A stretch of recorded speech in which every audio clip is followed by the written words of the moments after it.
Hi, everybody, and welcome again from Mom's house. Thanks for keeping up with the course. I know this has been a little weird, but let's make do and do some thinking and learn some stuff. Today, I want to talk a bit about the profession of being an addictions counselor, which I guess you'd all be interested in if you're taking this course. If you look at modes of treatment, there's a real spectrum of how programs are set up and licensed.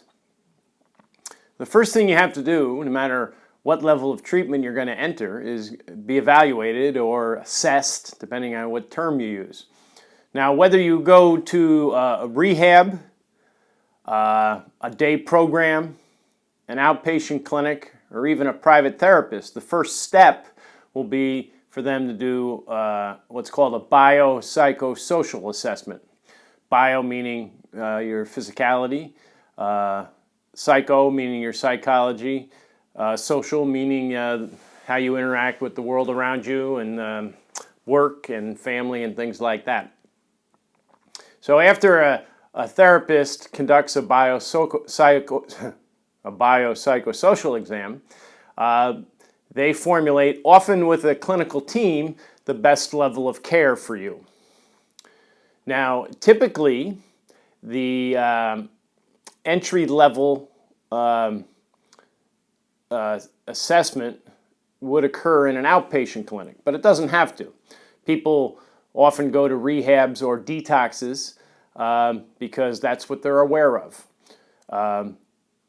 If you were going to draw something up in a perfect world, the entry place might be an outpatient clinic that could then send you on to a level of care that you needed. But all levels of care provide an assessment. Maybe a detox is a bit different because a detox is a medical procedure. Back when I started in the business, detoxes lasted 5 to 7 days. Now they're closer to 2 days or 3 days. And the interesting thing about detoxes is detox can only admit you if you have an addiction to a substance that has a dangerous withdrawal or you're intoxicated at the time. That means you can get admitted for alcohol if you're in danger of alcohol withdrawal or you're intoxicated, or heroin or opioids, or benzodiazepines like Valium and Xanax. Ironically, you can't be admitted to detox for cocaine or crack addiction because they don't have a dangerous physical withdrawal. So there's lots of stories of people who finally get their loved one who's been addicted to crack to agree to go to detox, only to be turned down for admission because they don't qualify, which sounds kind of crazy. Now, if that same person had 4 or 5 beers, they might get admitted because they were intoxicated.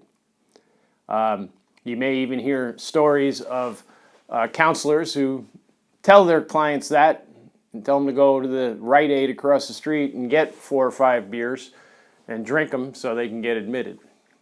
Not really ethical, but sometimes people make judgments based on what they think is the greater good.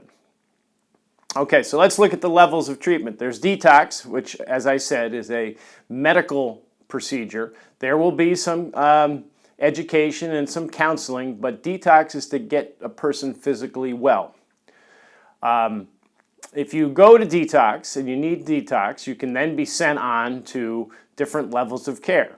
It might be rehab. It might be outpatient counseling. It may be intensive outpatient counseling. It may be a day program. Or it could be what is called a therapeutic community. So let's look at these from least restrictive to most restrictive. Okay, an outpatient clinic.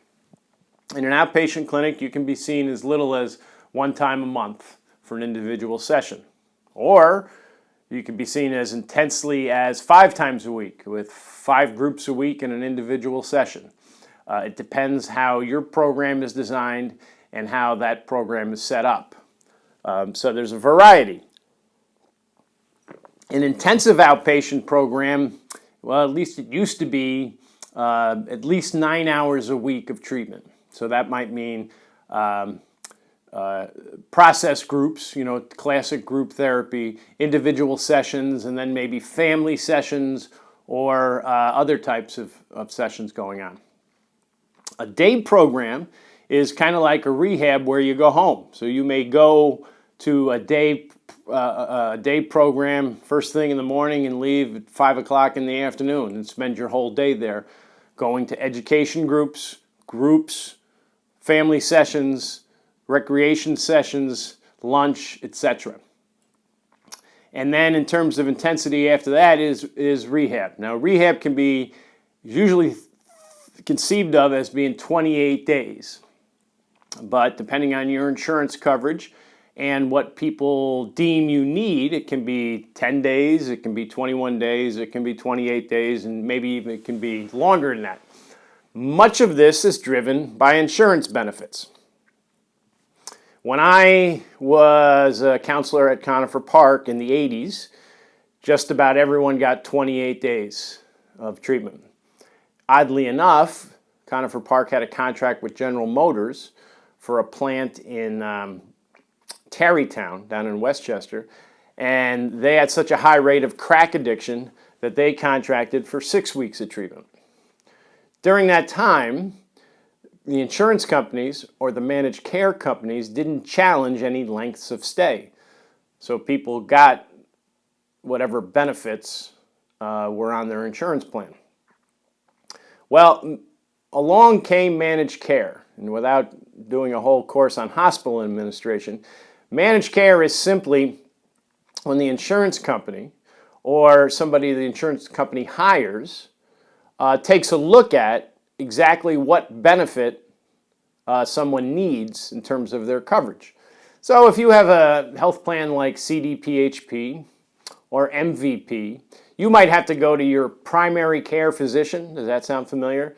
And they will decide what specialists or adjunct therapy you can go to. Some insurances, like I'm married to a school teacher, so I have Blue Shield insurance. So if I want to go to a chiropractor, I just go to a chiropractor.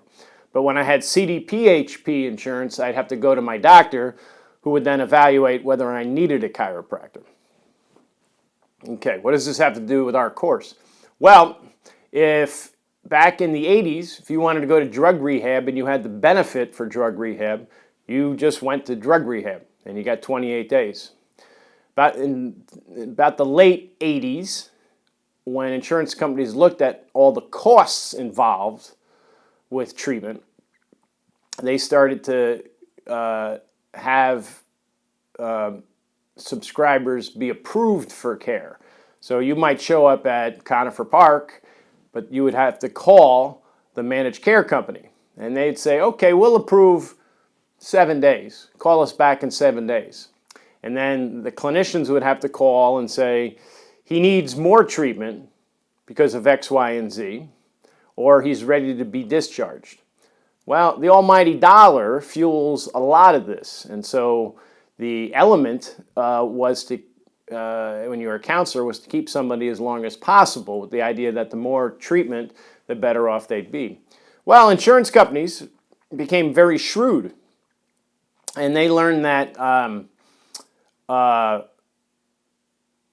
treatment centers often didn't do any kind of studies or outcome measures of what worked and what didn't work. So I remember one time I had a client, we wanted 28 days, and his last 3 days occurred on a Friday, Saturday, and Sunday. And the managed care person said, well, what does he do on Saturday? And I said, well, they do a lot of rec activities on Saturday, and they have visitors. And he said, what do they do on Sunday? And I said, well, the family comes in for a visit.